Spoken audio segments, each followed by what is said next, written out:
This talk is built on the ICMA 2024 survey, where 635 local government practitioners are telling us actually what's happening with AI in their organizations. Not what vendors claim, not what conference panels say should happen, what's actually happened. This is not a sales pitch. By the end of the 30 minutes, you'll have a framework and a concrete plan for Monday morning, including the option of doing nothing. But before we get to the survey, I need to ground this. When I say AI, half the room pictures ChatGPT. The other half pictures the Terminator. Most of what AI actually does in practice is neither.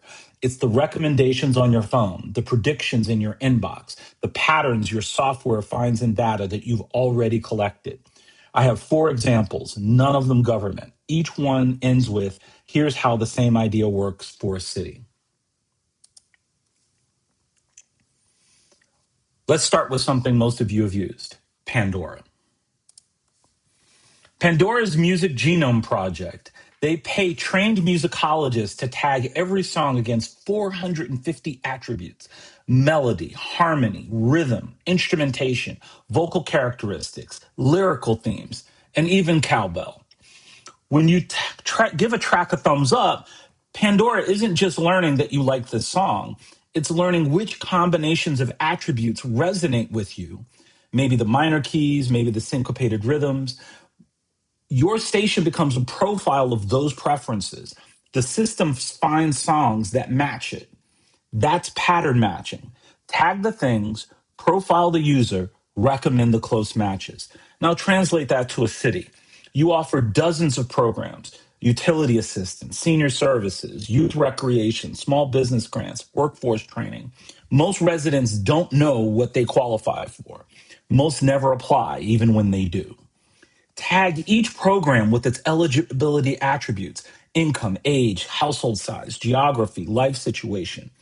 Then you can build resident profiles from interactions you already have: 311 calls, permit applications, library use. Now you can recommend the programs each resident qualifies for the way Pandora recommends songs. The data exists, the matching layer doesn't. That's what AI is for. Second example, Hollywood's biggest gamble of the decade, Netflix. In 2011, in 2011, Media Rights Capital was dropping a political drama, a remake of a BBC series. David Fincher to direct, Kevin Spacey to star. They pitched it to ABC, AMC, and HBO, and every network said the same thing. Let's shoot a pilot first. Netflix said, we'll order 2 full seasons, 26 episodes, $100 million, sight unseen, no pilot, right now. It was the deal of the century.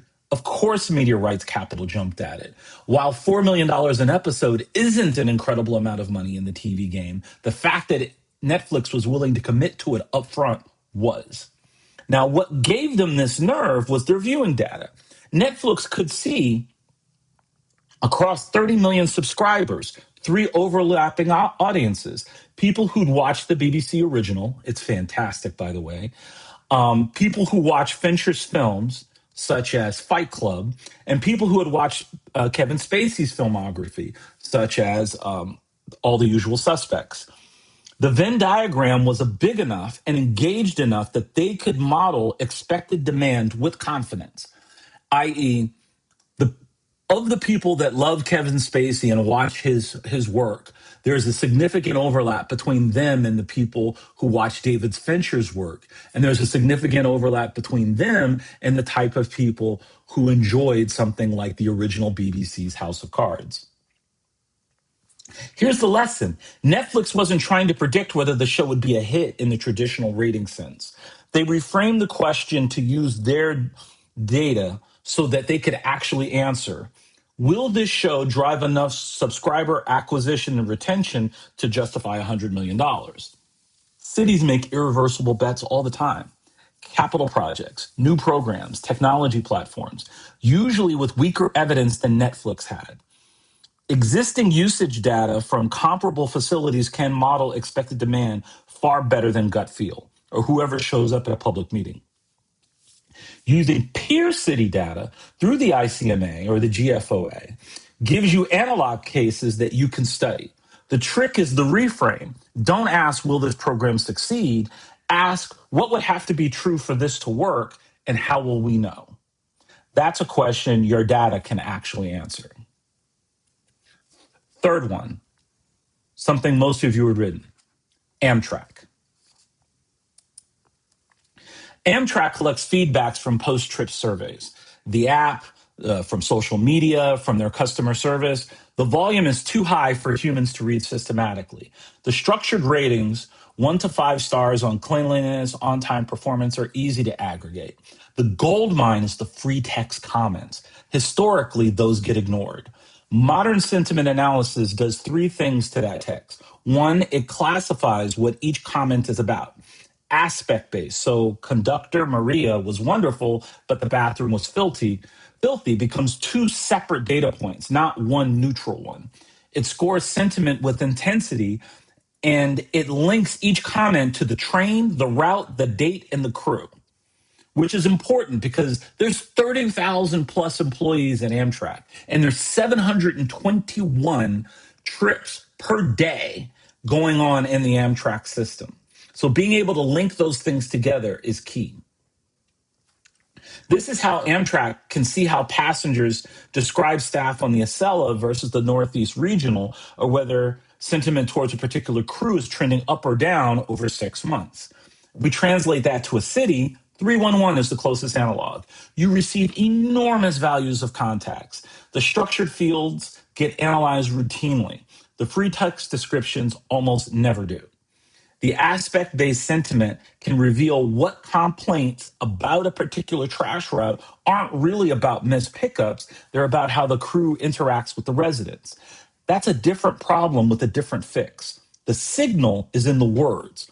The same approach works on resident survey open-ends. Most cities run them. They summarize the scaled questions and ignore the comments entirely.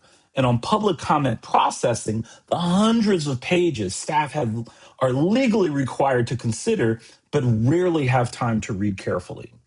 The reframe, cities are drowning in unstructured text from residents and have been ignoring most of it for decades. This isn't really about scoring feelings. It's about finally being able to listen at scale to the people who already took the time to tell you what they think.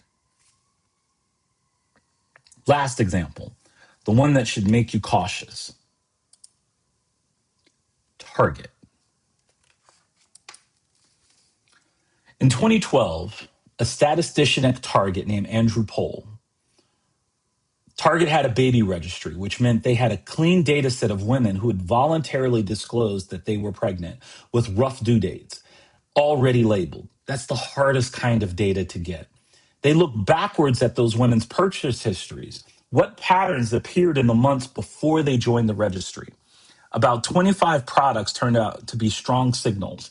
Unscented lotion in the second trimester, large bags of cotton balls, supplements with calcium, magnesium, and zinc, none individually meaningful. The combination produced a pregnancy prediction score with an estimated trimester.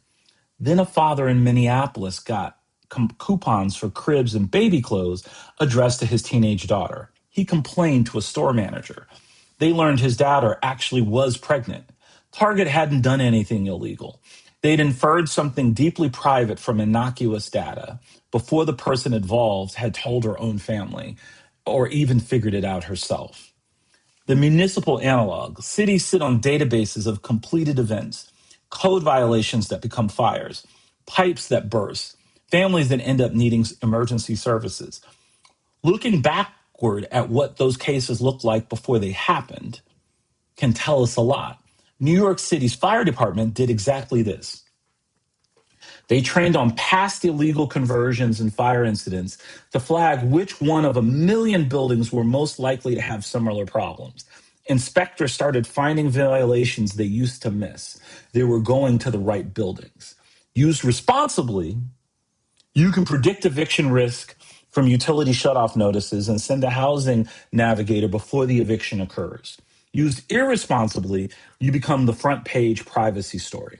2 rules carry over. The creepiness threshold is much lower for government than it is for retail.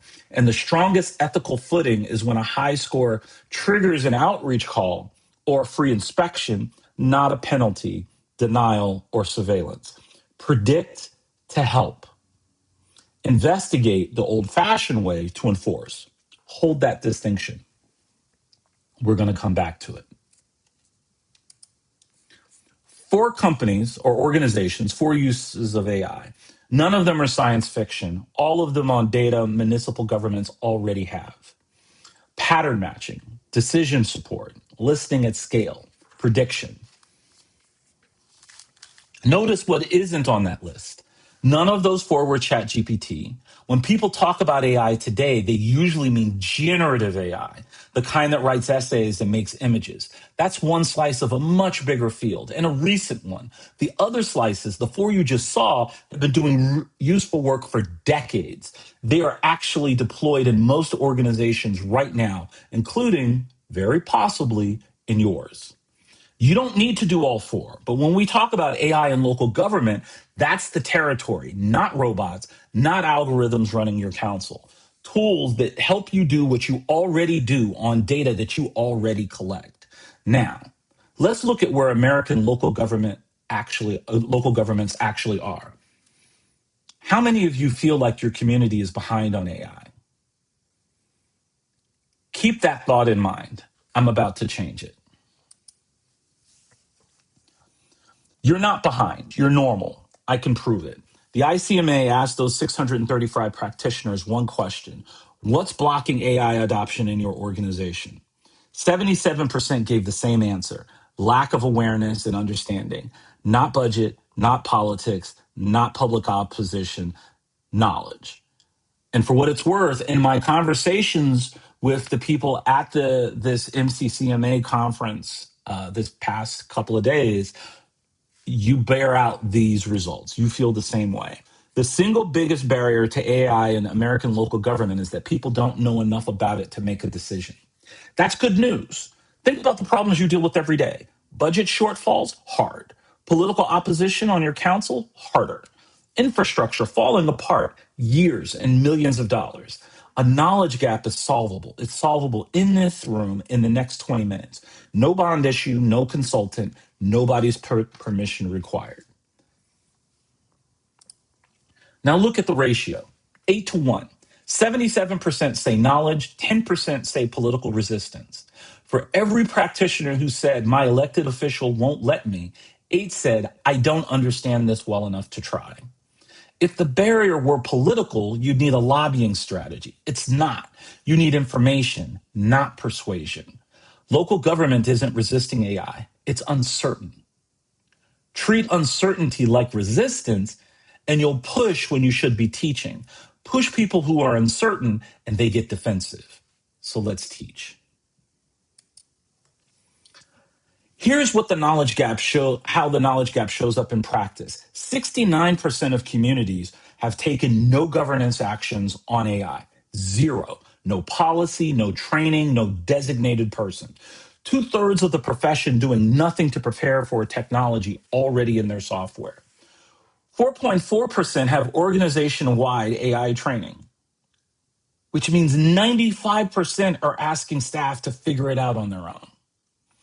2% of small communities have an AI policy, 25% of large ones. That's 12-1. The staffing gap is 13-1.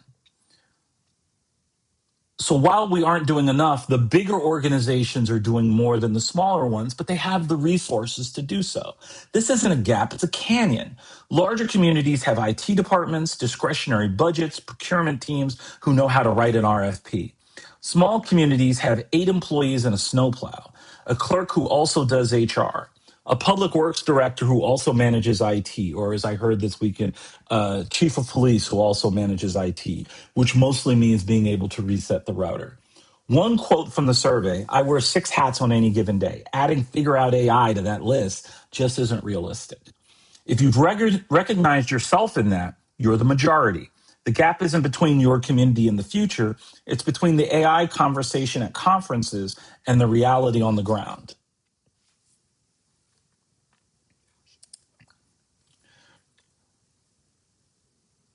Before I show you what's working, I need to show you what can go wrong. Because if AI always worked perfectly, you wouldn't need governance. You could just buy it and turn it on. This is what happens when a community does everything right and still gets the wrong outcome.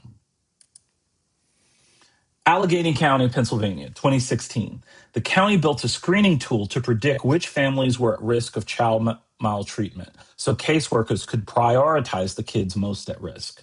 They did everything right. They published their methodology. They had an independent ethical review.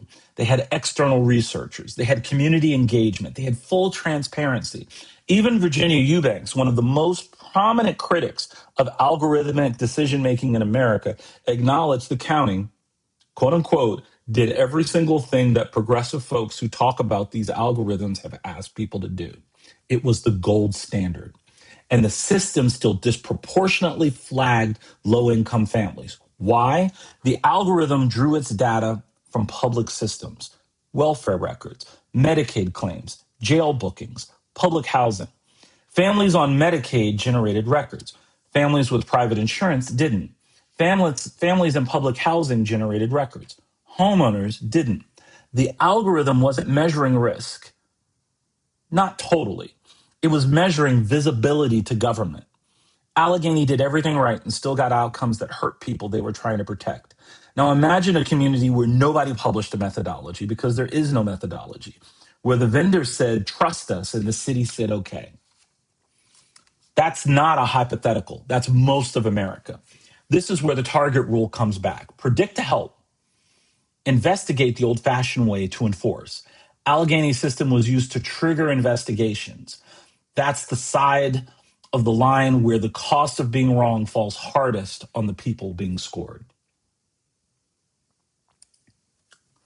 Allegheny isn't isolated. And in Detroit, Robert Williams was arrested in front of his daughters in his own driveway on a facial recognition match. The department knew the technology had accuracy problems. They deployed it anyway. He spent 30 hours in jail for a crime he didn't commit because an algorithm produced a false match and nobody verified it. When people looked at Robert Williams and the picture of the suspect, they could tell immediately that he was not the guy, but the algorithm couldn't. Indiana automated welfare eligibility and denied food assistance to families for paperwork glitches a human caseworker would catch in 30 seconds. New York City's chatbot told business owners they could legally steal their employees' tips. The same threat every time. No adequate testing before deployment, no monitoring afterwards. Accountability that dissolved the moment something went wrong. Renee Cummings, the AI ethicist at University of Virginia, put it bluntly. These weren't technical glitches. They were devastating design decisions, choices about what data to use, who to optimize for, and who to leave out. But meeting minutes are not benefits eligibility. A transcription tool that helps your clerk is fundamentally different than an algorithm that decides whether a family gets investigated. Those failures weren't a reason to avoid AI. They're a reason to govern it and to know which tier you're in before you deploy anything. Now what's working at the scale most of you operate at? Hyde Park, New York, no IT department, one number, 160 hours saved in 1 year. Small town board meetings. Their clerk was spending 7 to 8 hours after every meeting preparing minutes. They deployed AI transcription for under $50 a month, and the time per meeting dropped to 2 to 3 hours. 53 meetings in 1 year, 160 hours saved. No consultant, no RFP, no council resolution. Somebody identified a problem, found a tool, tested it, measured the results. It was internal only. The public never interacts with the AI. There's a human review on every output. The reason it still took 2 to 3 hours of meeting is the clerk still reads and edits the meeting minutes before they publish them. Low risk, measurable outcome. If your question is, where do we begin? You begin here. One caution about success stories generally. The failure record I just showed you was built on court documents, investigative journalism, and peer-reviewed research. The success stories you'll hear at conference are built on press releases and vendor case studies. Both may be accurate. They were produced under very different incentives. Apply the same rigor to a vendor proposal that you'd apply to a court filing.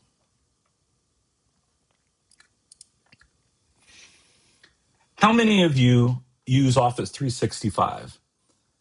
And if you already have AI running in your organization that nobody approved and nobody is governing. And there's two vectors. Vendor updates. Microsoft is rolling Copilot into 365.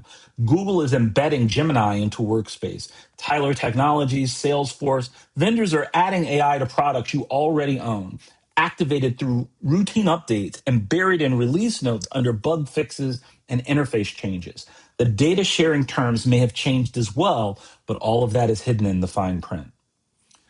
The other vector is informal staff use. Right now, some of your employees are using ChatGPT to draft reports, translate documents, summarize meeting notes. They're doing it because it helps and nobody told them not to.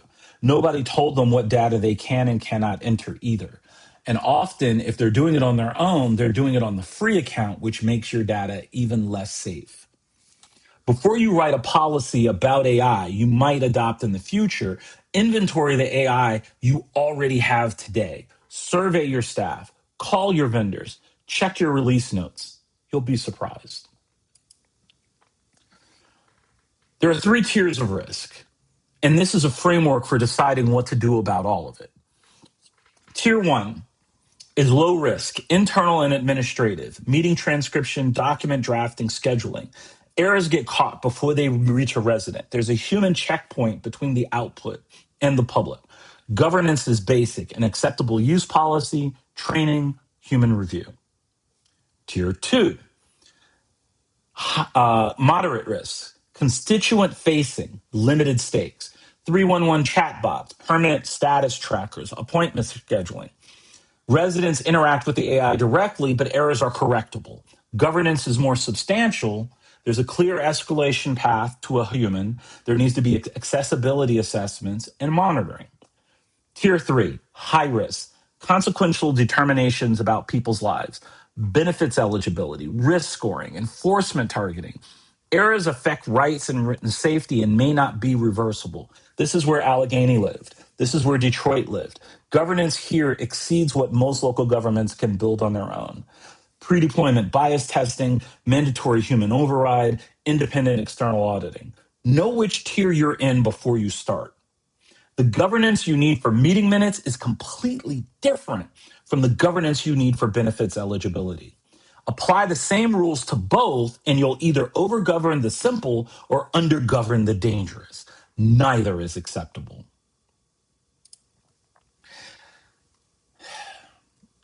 Not now is a legitimate decision without qualification. If your readiness is beginning across dimensions, if your AI deployment is premature, if the governance overhead exceeds any productivity benefit for a small team, it genuinely might, that's a legitimate reason to wait. But it has to be a decision, not a default, not something that happened because the questions felt complicated and nobody got around to it. If you conclude not now, write a 1-page memo, 30 minutes, what you assessed, what you concluded, what would change your mind, and then when you'll revisit it. You're not required to adopt AI. No professional association demands it. No federal law yet compels it. What you are required to do as a steward of your community is to make an informed decision. Some of you will leave and start a pilot. Some of you will write a not now memo. Both are good outcomes. The only bad outcome is leaving and doing nothing at all. For those of you who are ready to start, here's the first 90 days. Weeks 1 and 2, inventory the AI you already have. Survey your staff with no blame framing. We're not looking to punish anyone. We want to understand what tools people are using. Then call your vendors. Does your product use AI? Which features? What data does it access? In parallel, identify a champion, not a new hire, someone already on your team who's curious enough to own the learning. Weeks 2 through 4, build basic literacy.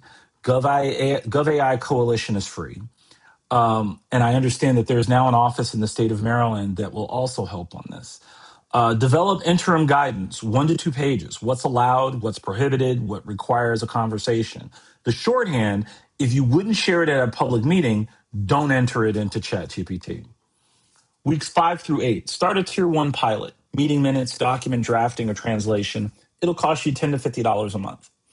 Total cost $0 to $500 plus staff time. At the end, you'll have more AI governance infrastructure than 2/3 of communities in the ICMA survey. The most expensive thing you can do is to reinvent every wheel other communities have already built. Pick up the phone.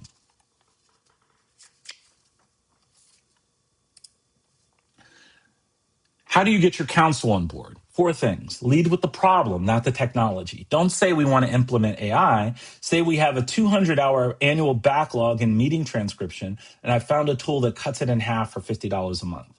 One sounds like a management problem with a cost-effective solution. The other sounds like a scary budget request. Same tool, different framing.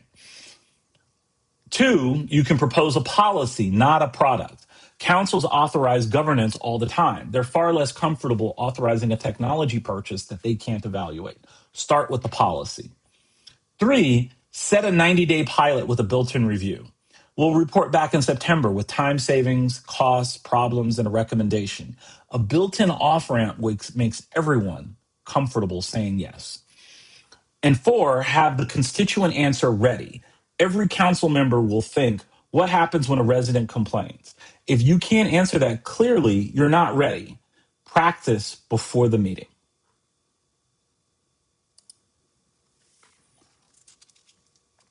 We opened with one number. Let's close with another. Long Beach, California ran AI literacy workshops for city staff. Before, 61.5% felt not at all informed about AI. After, 3.9%. From 61 to 4, a single training program, somebody decided the knowledge gap was worth closing and closed it. The barrier is knowledge, not politics, not money, not ideology. What makes this one of the rare problems in local government that is genuinely solvable. You have the 90-day plan, the 3-tier framework. If you want to go further, I've built an online assessment that I can send out to you by the end of the weekend that scores you across 5 readiness dimensions and benchmarks you against the ICMA data that you saw today. I'm working with 5 Maryland communities this summer. You take the assessment, I review your results personally, and I'll give you a 30-minute debrief.